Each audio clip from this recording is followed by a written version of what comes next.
An aspiring meteorologist is found dead, but was it suicide, accident, or murder? I just constantly lie awake at night thinking of my son being shot in the head. I don't know why people thought it was suicide. It appeared to be a tragic suicide, but a shocking 911 call will have police questioning who really pulled the trigger. My friend shot himself. I think he's dead. He shot himself. Join me on my YouTube channel as we dive into this shocking case.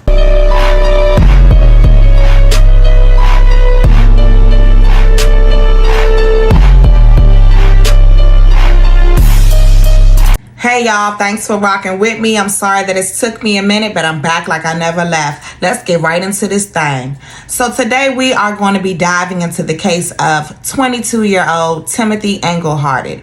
Okay, now Timothy was a young 22-year-old college student. He was going to school to become a meteorologist, aka a weatherman. Timothy was described by his friends and his family as being someone who was very, very helpful. He was described as being the kind of young man that would always go above and beyond for all of his friends and for the people that he loved. Now, on September 13th of 2014, Timothy was found dead. And initially, the police thought that his death was a suicide. But once the police went back and listened to the 911 call, some red flags were raised. And it is at that time that the police began to question whether it was a suicide, an accident, or a calculated murder. Now, as I said before, y'all, on September 13th of 2014, Timothy was at home. He was having a cookout with his fraternity brothers, okay? Remember, he was in college, so he was having a cookout at home. And he was inviting guests. There were people coming over his house. And he seemed to be, and he was described by everyone else that was there as being in really good spirits that day, really happy. He was very close to graduating, and his dream was to become a meteorologist. And so he was really excited. Now, at some point during this cookout, Timothy actually left his house, okay? And he left his house to go to his friend's house, Stephanie Lomber, who was a fellow student in his college. Now, the reason why he was going to Stephanie's house is because at the time, Stephanie and her boyfriend were out of town. Timothy had, I guess, made arrangements with Stephanie and her boyfriend that while they were out of town, Timothy would come by the house and he would feed their pets. He would take care of their pets. So Timothy went to the home, okay, and he fed the pets. He let the pets out. And sometime during this time that he was in the home, Stephanie and her boyfriend actually pulled back up to the house. Now, when Stephanie and her boyfriend arrived at the home, they were with two other people who names I'm not too familiar with. So it was 4 people total that pulled up to the house. Okay. Now they went inside the house and they started to conversate with Timothy. Now I'm kind of unclear on exactly what happened next. But what I do know is that at some point, Jake, who was the boyfriend of Stephanie, Jake had a pistol, okay? And he allegedly unloaded this pistol. He pulled this pistol out and he allegedly unloaded it in front of Timothy. And allegedly, Timothy either took the pistol or he asked Jake to give him the pistol. And he took the pistol, he put it up to his head, and he pulled the trigger. Now, he takes the pistol and he shoots himself. Now, the friends immediately call 911. Stephanie Lomber and, the other friends that were there immediately called 911. And like I said before, initially, the police thought that this was probably an open and shut case of suicide. It is the 911 call, and it is what was heard on that 911 call that made police become suspicious. I'm going to play a little clip of that 911 call, and then I'm going to come right back, and we're going to dive into it. Oh my God. 911, where's your emergency? Okay, we need an ambulance. My friend shot himself. We think he's dead. He shot himself. Try to stay calm, okay? He said... Holly Hill, Florida. Okay. He shot himself? Yes. Where's the gun? It's in the room where he killed himself, in our front room. Oh my God. Relax, Jake. I'm calling 911. Relax. Sit down. Sit down. Ma'am, you calm down, okay? How many people are there? There are 4 of us, and then our friend who shot himself. Okay, we've got help on the way, and you guys just... Okay. Jake, sit down. I don't... I'm sorry, I'm kidding. I don't want you to touch the weapon, okay? Okay, we're not. Jake, relax. Stand still? Yes, it is. It is. He's on the front porch. Ambulance is coming. Relax. Okay. The last time you looked at him, ma'am, do you think that he had passed away?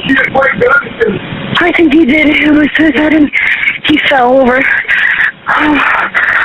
didn't look like he was moving at all, or breathing, or his chest wasn't moving?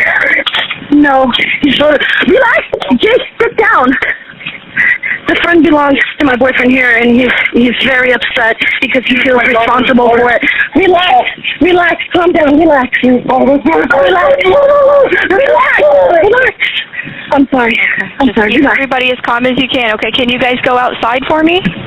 We are outside, we're in the backyard. Jake, sit down, relax, sit down, relax. Relax, sit down. Relax, Jake. Jake, please calm down. Please sit. Jake, sit. Oh my God.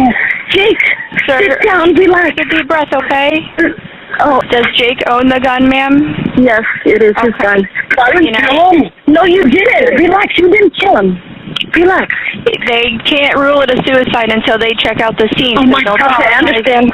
What was he doing before he pulled the gun on himself? He was stressed. We tried to tell him that, talk him through the stresses that he had. He was very stressed about everything. We didn't think the gun was loaded. We didn't think he was serious. He wanted to hold the gun. Uh-huh. We didn't think he was going to do that. Do you think it was an accident, or do you think it was on purpose? I very much think it was an accident. I think that he was just not thinking that none of us realized there was a gun in the chamber. There's a round in the chamber. Now that you all have had an opportunity to listen to the 911 call, we can get into this thing.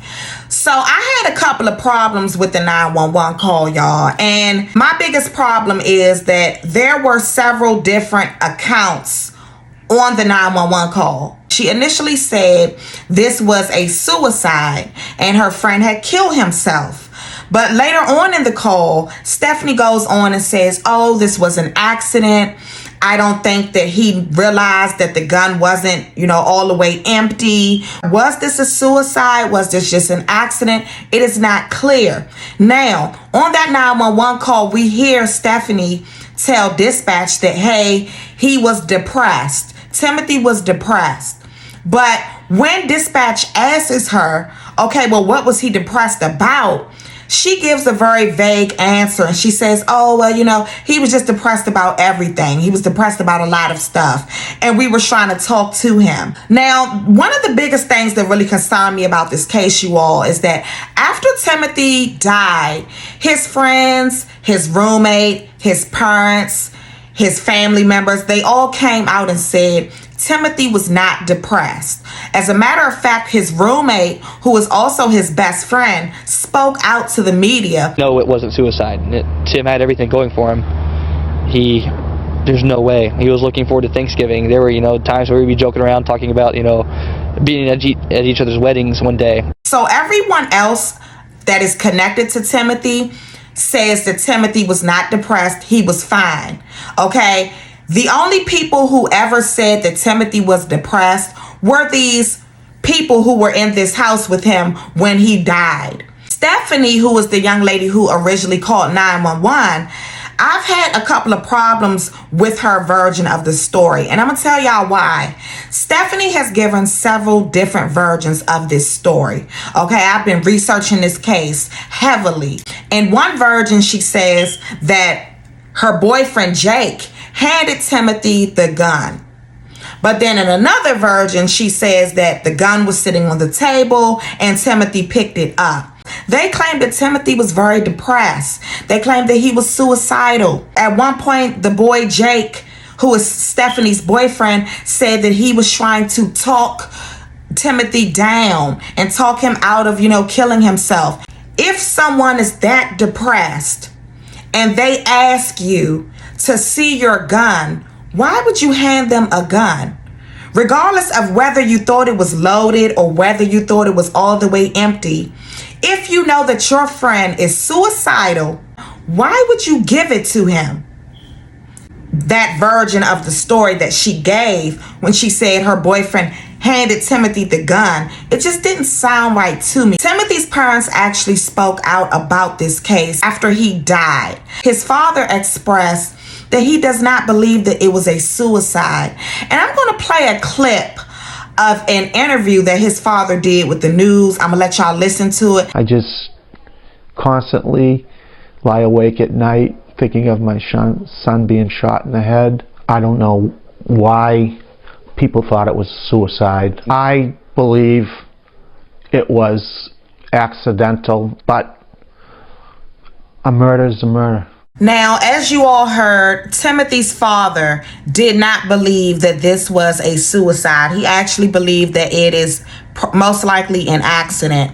Now, Timothy's mother also spoke out, and I read an interview that Timothy's mother did where she said that this guy, Jake, who was the boyfriend of Stephanie, okay, she said that Jake was jealous of Timothy. You take that how you want to take that. But when I hear that, it raises red flags for me. On the 911 call, you can hear someone in the background yelling, "I did it, I did it, I did it." Okay, and that is the thing that really caught the police attention when they listened to this 911 call. And we believe that that person who was yelling, "I did it," is Jake, who is again the boyfriend of Stephanie. The next thing for me that is really troubling in this case is where the gun was found. Now, Timothy allegedly committed suicide on the front porch of the house, but the gun was found in the back room inside of the house. The other people who were in the house at this time when this alleged suicide took place, they all claim that they didn't touch the weapon. How did the gun get from the front porch all the way back inside of the house? How did that happen? If Timothy shot himself in the head, how was he able to shoot himself in the head and then take the gun to the back bedroom? And even if he did do that, investigators would have found some trace of blood inside that home. There was no blood in the home. The gun is not in the same location as the body. There are too many things about this case, y'all, that just don't sit right with me. I'm not saying that this was a case of cold-blooded murder, but this is very suspicious. Now, Stephanie and Jake, to this day, to my knowledge, have not spoken out. Okay, they have not spoken out to any media or any of the family regarding what exactly happened that day, and that is very suspicious. Now, do they have to speak out? No, they don't. But again, you would think that they would want to help the family to get answers. If Timothy was really your friend, you know his family wants answers. You would think that the friends who were there would talk to the family. The police investigation into this case ultimately determined that Timothy did commit suicide. But again, both of Timothy's parents were adamantly against this, okay? And they were so against this that they actually went out and hired their own private investigator to try to uncover the truth of what really happened to their son. Jacob Eldred, who was the boyfriend of Stephanie, okay, at some point in this case, he did face criminal charges for improper exhibition of a firearm, but those charges were eventually dropped. So no one in this case has been charged with anything, and to my knowledge, Timothy's death was ultimately ruled to be a suicide. But again, y'all, this is a case that just raises so many flags for me. The weapon being found outside of Timothy's reach, the gun, the fact that Everyone else says that Timothy was not suicidal. Timothy was happy. He was getting ready to graduate college and live his dream. He had absolutely no reason to take his own life. The only people that are saying he was suicidal are those that were in that house. The 911 call, okay, where someone can be heard in the background screaming, "I did it, I did it, I did it." And I believe that someone was Jacob, aka Jake. And you can hear Stephanie saying, "No, it's not your fault. You didn't kill him." And I don't know if we'll ever know what took place at that house in Holly Hills, Florida on September 13th of 2014. But I got another case that I'm going to be dropping next week that's very interesting. So make sure that you stay tuned. If you don't already follow me on TikTok, make sure you follow me on TikTok, because I drop these cases, these true crime cases daily. Okay, and until next time, I'll see y'all later. Make sure that you subscribe to the channel. Peace and love.